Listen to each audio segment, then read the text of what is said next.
मतलब होता है माइंड, मस्तिष्क चाहिए, क्योंकि बाबा साहब अंबेडकर ने बोला है कि knowledge is command, knowledge is power.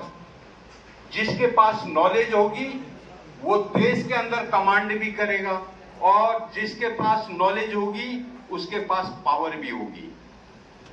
तो माइंड 4M का पहला M जो है वो माइंड के लिए बोला गया है। माइंड माने मस्तिष्क। आप इधर बैठे हैं, आप लोगों की बातें हमने भी सुनी है, हमारी बातें आपने भी सुनी है। आपसे हमने ज्ञान लिया है, हमने आपको दिया है। अब कितना ग्रहण किया है ये आप जाने या हम जाने।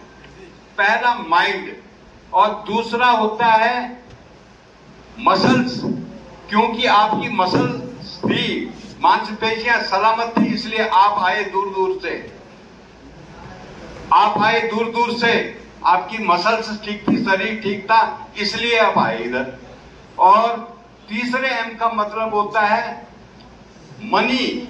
मनी का मतलब होता है आपके पास धन था, आपको कोई टीए नहीं मिला है, आपने अपने धन का प्रयोग यहां पर आने के लिए किया, ये समाज के लिए किया आपने, ये मनी है। और उसके बाद लास्ट में है मीडिया।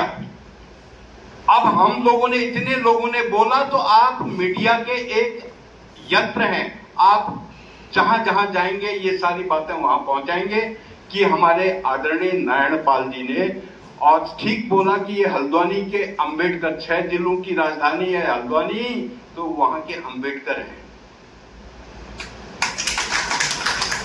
तो ये कार्यक्रम, बहुत बड़ा कार्यक्रम यहां पर आयोजित हुआ है। एक बहुत बड़ा संदेश 6 जिलों को जाएगा, क्योंकि 6 जिलों के लोग यहां पर आए, बैठे हुए हैं। संदेश जाएगा। और उन्होंने कमिटमेंट भी किया, उन्होंने बोला भी अपने माइक में कि इस तरह के आयोजन में लगातार करता जाऊंगा। देखिए, एक साधारण आदमी होता है जो अपने लिए जीता है, उसका सिर्फ मरण होता है। जो अपने लिए जीता है उसका सिर्फ मरण होता है, जो समाज के लिए जीता है उसका समरण होता है। जो समाज के लिए जीता है उसका समरण होता है। भूल जाएंगे लोग। आप समाज के लिए आए ना, अपने लिए नहीं आए, आप समाज के लिए आए। आपका कमिटमेंट है समाज के लिए, इसलिए आप आए। और हमारे आदरणीय नारायण पाल जी ने जो है समाज के लिए ही आपको बुलाया, उनका भी कंट्रीब्यूशन है समाज के लिए, तो इसको कभी नहीं बोलना है। और हमारे राजेंद्र कुटियाल जी ने बोला था कि बाबा साहब की 2 पहचान, बौद्ध धर्म और भारत का संविधान। थोड़ा सा मैं छूट गया, उन्होंने वो, उसको मैं क्लेरिफाई करना चाहता हूं। बाबा साहब की 2 पहचान है, बौद्ध धर्म और भारत का संविधान। और 1914 अक्टूबर 1956 को उन्होंने 5 लाख लोगों के सामने नागपुर की दीक्षा भूमि में बौद्ध धर्म ग्रहण किया। एक चीज मैं ये कहना चाहता हूं कि मैं किसी धर्म का नाम नहीं ले रहा हूं, किसी पर आक्षेप नहीं लगा रहा हूं। मैं क्या कह रहा हूं, जो धर्म नीच जातियों को पैदा करता है, या जिस धर्म में नीच जातियां पैदा होती हैं, वो जातियां नीच नहीं, वो व्यक्ति नीच नहीं, वो धर्म ही नीच है। तो इसलिए मैंने कहा बाबा साहब की क्या पहचान, बौद्ध धर्म और भारत का संविधान। मेरे ऊपर लगाम लगी है। हल्द्वानी 6 जिलों का केंद्र है, उसमें हमारे आदरणीय नारायण पाल जी ने संविधान एक अंतर्राष्ट्रीय विषय, राष्ट्रीय विषय नहीं अंतर्राष्ट्रीय विषय है, उसका अवसर हमें प्रदान किया। तो मंच पर बैठे हुए हमारे डॉक्टर नसपाल सर और समस्त आदरणीय प्रतिनिधिगण और हमारे सम्मानित श्रोतागण, आप हैं तब हम यहाँ बोल रहे हैं। बोलने वाला बड़ा नहीं, सुनने वाला बड़ा है, श्रोता बड़ा है। जो श्रोता होता है वो वक्ता होता है। बोलना ज्यादा कीमत नहीं रखता, लेकिन सुनना ज्यादा कीमत रखता है। जैसे अभी आदरणीय नारायण पाल जी ने प्रेस मीडिया के सामने बोल दिया कि हम बाबा साहब अंबेडकर के अनुयायी हैं, फॉलोअर हैं, हम उनके विचारों पर चलने का संकल्प लेते हैं। तो इस देश के अंदर साथियों, दो तरह की विचारधारा चलती है। वो दो तरह की विचारधारा कौन सी है? अभी आदरणीय हमारे नारायणपाल जी ने बोला, हम मनुवाद के आधार पर चलने वाली विचारधारा, एक तो मनुवाद जो गैर बराबरी पर आधारित है, और दूसरी विचारधारा मानवतावाद पर चलने वाली अम्बेडकरवादी विचारधारा। दो तरह की विचारधारा इस देश के अंदर चल रही है, चाहे स्वतंत्रता से पहले हो चाहे बाद में। स्वतंत्रता से पहले तो मनुवादी विचारधारा चल रही थी, और स्वतंत्रता के बाद अम्बेडकरवादी विचारधारा, जिन्होंने, जिस बाबा साहब ने दुनिया के सबसे बड़े लोकतंत्र का संविधान लिखा, वो सिंबल ऑफ नॉलेज कहलाए, और उन्होंने इस देश के अंदर लोकतंत्र की स्थापना की। एक सम्राट अशोक के समय ये अखंड भारत था, और उसके बाद 26 जनवरी 1950 को बाबा साहब ने 5000 साल की गुलामी 2 साल 11 माह 18 दिन में संविधान लिख करके खत्म की। तो अखंड भारत का निर्माण 26 जनवरी 1950 को हुआ। नहीं तो 565 रियासतें इस देश के अंदर थी, तो 565 रियासतों का विलीनीकरण किया। 565 रियासतों में कितने SC ST OBC के राजा थे, कितने लोगों के पास रियासतें थी, ये आप लोगों के सोचने का विषय है। साथियों, संविधान लिखने के बाद, संविधान लागू होने के बाद, तो इस देश के अंदर आबादी की जनगणना पहले 1932 में हुई थी। आबादी की जनगणना हुई, जिसमें SC ST OBC माइनॉरिटी और सामान्य वर्ग, ये आबादी की जनगणना हुई थी। कितनी आबादी की जनगणना हुई थी? जिसमें 15% शेड्यूल कास्ट, 7.5% शेड्यूल ट्राइब, और 52% OBC, और आपके 10% जो है आपका माइनॉरिटी, जिसमें सिख, मुस्लिम, ईसाई, मतलब आपका जैन और बौद्ध। 10% की उनकी आबादी, 85% और 15% सामान्य वर्ग की आबादी। तो साथियों, संविधान लागू होने के बाद इस देश के अंदर लोकतंत्र की स्थापना हुई, और उस लोकतंत्र के अंदर बाबा साहब अम्बेडकर ने इस देश के अंदर रहने वाले सारे लोगों को वोट का अधिकार दिया। उससे पहले वोट का अधिकार नहीं था। तो वोट के अधिकार से लोकतंत्र की स्थापना होती है। तो आपके पास 85%, मैंने एक आंकड़ा दिया कि 85% जो समाज है वो SC ST OBC और माइनॉरिटी समाज है। तो आपकी आबादी 85% है, तो वोट किसका ज्यादा है? किसका ज्यादा है?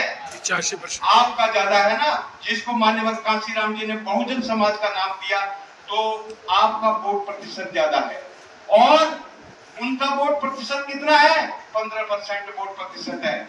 इस देश के अंदर सरकार बनने के बाद आप टैक्स देते हैं, तो 85% टैक्स ज्यादा देता है या 15% टैक्स ज्यादा देता है? 85% टैक्स ज्यादा देता है, क्योंकि जिसकी आबादी ज्यादा है तो वो टैक्स ज्यादा देता है। मैं संविधान के अंदर बात कर रहा हूँ, इधर उधर कहीं झाँक नहीं रहा हूँ। तो मैं एक एनालिसिस कर रहा हूँ। ये चीज आपने पढ़ी है या नहीं पढ़ी? ये मैंने पढ़ी नहीं, लेकिन मैंने खुद एनालिसिस की है।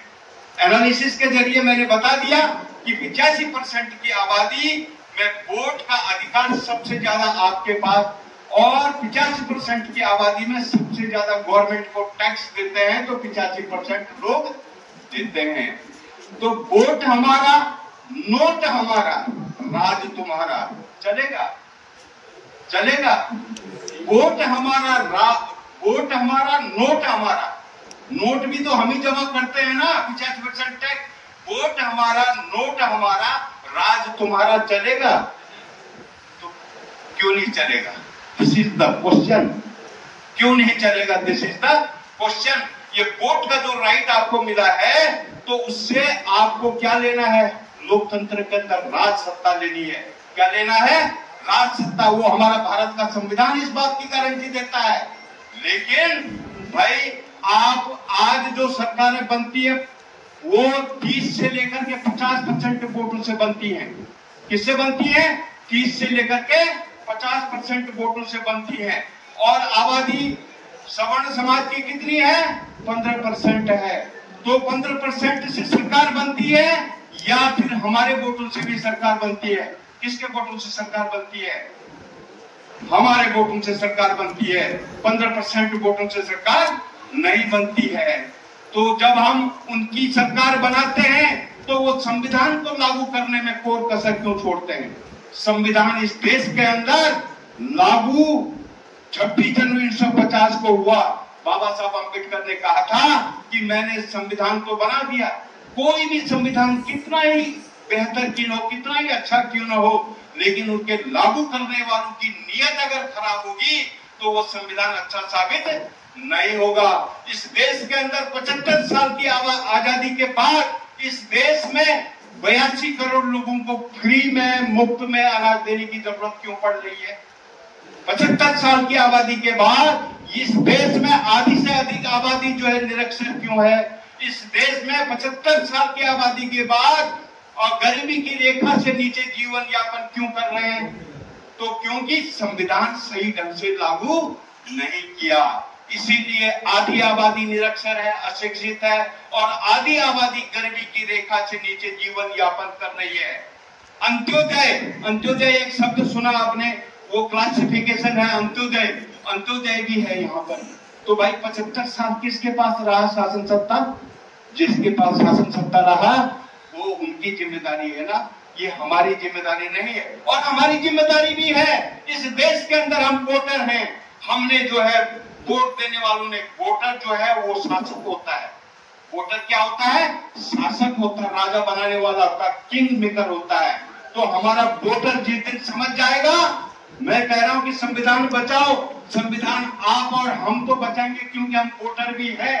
और जो सत्ता में बैठे हुए लोग होते हैं, जो सत्ताधीन, सत्ता में सत्ता का मतलब आनंद लेने के लिए सत्ताधीश बने रहते हैं, तो उनकी जिम्मेदारी है इस देश के संविधान को बचाने के लिए, जिसको हम चुन करके भेजते हैं। तो हम वोटर हैं, तो हमको ऐसे प्रतिनिधि को चुन करके भेजना चाहिए जो संविधान की रक्षा कर सके, जो संविधान का रखवाला हो सके। ऐसे को हमने संसद में भेजना है। आज 131 सांसद जो है हमारे पार्लियामेंट के अंदर है, एससी और एसटी के, जिसमें से 84 सांसद एससी के हैं और 47 सांसद एसटी के हैं।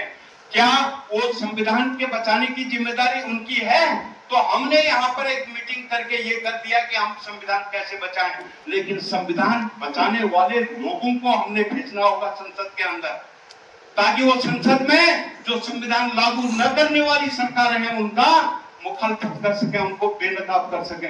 इसलिए साथियों, आप इस देश के नागरिक हैं, आप इस देश के वोटर हैं, इस देश के वोटर ही नहीं, इस देश के शासक भी हैं। इसलिए आप लोगों को संविधान बचाने के लिए ऐसे प्रतिनिधियों को चुन करके लोकतंत्र मतलब संविधान सभा में या संविधान मतलब संसद में या विधानसभाओं में भेजना पड़ेगा, तभी जाकर के इस देश का संविधान लागू हो पाएगा।